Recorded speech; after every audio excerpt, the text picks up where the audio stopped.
Hello, everyone. In this episode, I want to give you my take on the Maslow's Hierarchy of Needs. In 1943, Abraham Maslow, who was an American psychologist, wrote a paper entitled A Theory of Human Motivation. The paper was about a theory that human decision making is based on a hierarchy of physiological needs. So, this is how it looks like. So, many of us are familiar with this. I will just run through with the 5 core needs. Okay. So the first level, which is the very bottom, is the physiological needs.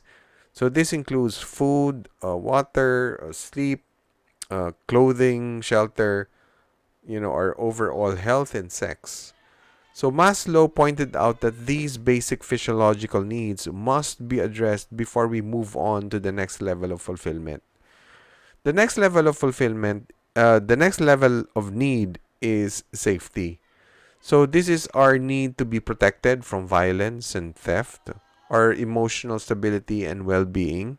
It talks about financial security and health security also. Okay, so the third need is social. Okay, so this is about human interaction. So this is about our need to be part of a group, part of a family, to have friends. So it can be physical or emotional intimacy.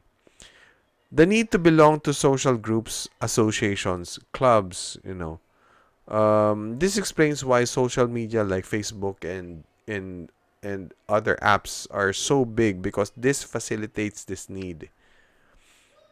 The fourth level of need is about esteem, which is ego driven, right? So the primary elements of esteem are self respect and self esteem. Okay. So this is about, personal growth and accomplishment. It's about acknowledgement, getting the respect from others, um, accomplishments and rewards. Yeah. And the last level is the self-actualization.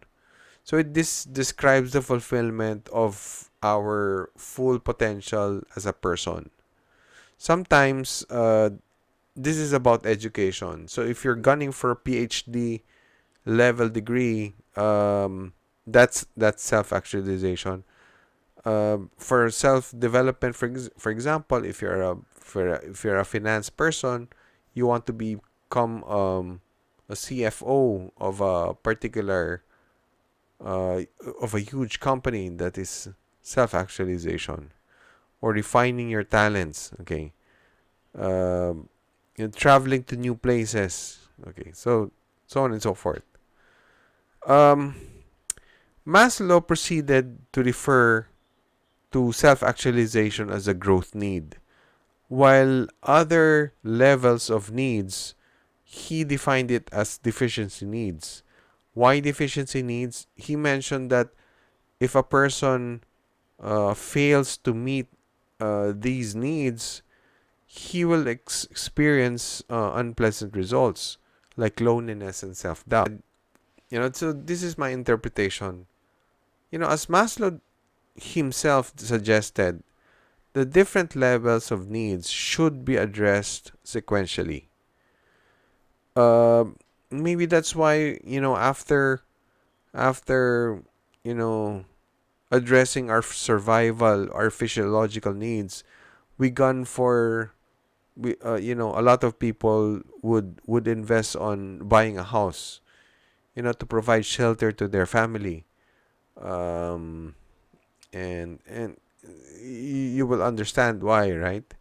So I believe Maslow is right on his observation on the levels of motivation because this is how we behave. However, I believe this is a flawed behavior. So why is it so? If you try to analyze, the hierarchy of needs emphasizes the needs of the body to be addressed first, which is very logical. However, I believe that we are more than our mental and physical body. I believe that we are spiritual beings having human experience. So, by emphasizing the needs of the body, it points to an endless cycle which many of us don't know when is enough. So as Maslow pointed out that if the first four levels of deficiency needs are not met, it could result into self-doubt and loneliness. So, a person can make a case that he needs 20 pairs of shoes or 50 pairs of shoes. He can go on, he can give you a list of several situations which can be very logical, that he really needs 20 pairs of shoes. Um, and how about cars, and how about houses? A person can justify that he needs 3 houses, or a person can justify that he needs 5 cars. Um, and probably this not going back to houses. Probably it's not just an ordinary house. One can define that. He needs a 1 hectare, 3-story mansion before they can say it is enough. So, and so on and so forth. So, I believe that, if we emphasize the needs of the body, you know, maybe that makes us insatiable to the needs, insatiable to our wants. Yeah. So, if we go into self-esteem, if we look at the esteem level, why is it even a need to get the respect and approval from other people? I would understand if you talk about profession, right? If you need a certification, if you need to be licensed, well, definitely you need to be approved from a regulatory body. It's okay. But, you know, but if we talk about you as a person, why would you need an approval from other people? I know that a lot of people cannot differentiate, you know, if one identifies himself through his profession, um, you know, that's why many people cannot, cannot see the division between the person and the professional.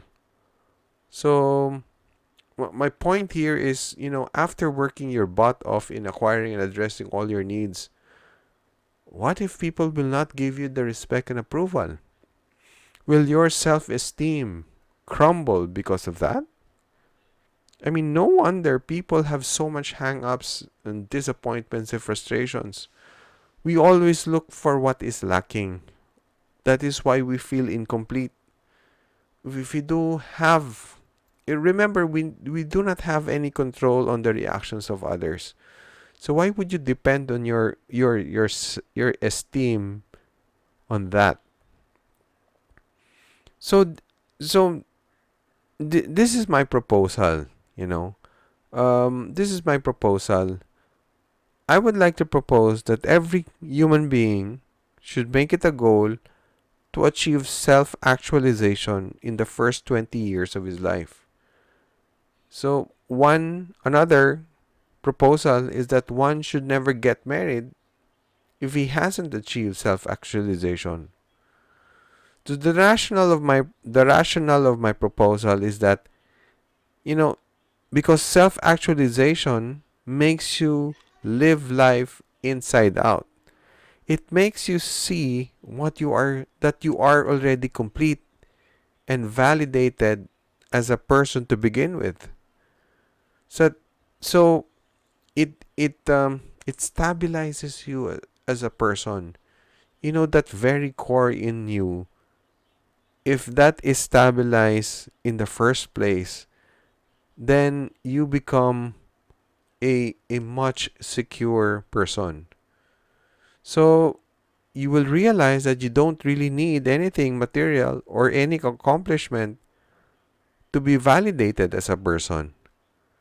So we have to remember that we all have the same purpose in life, and that is to live fully.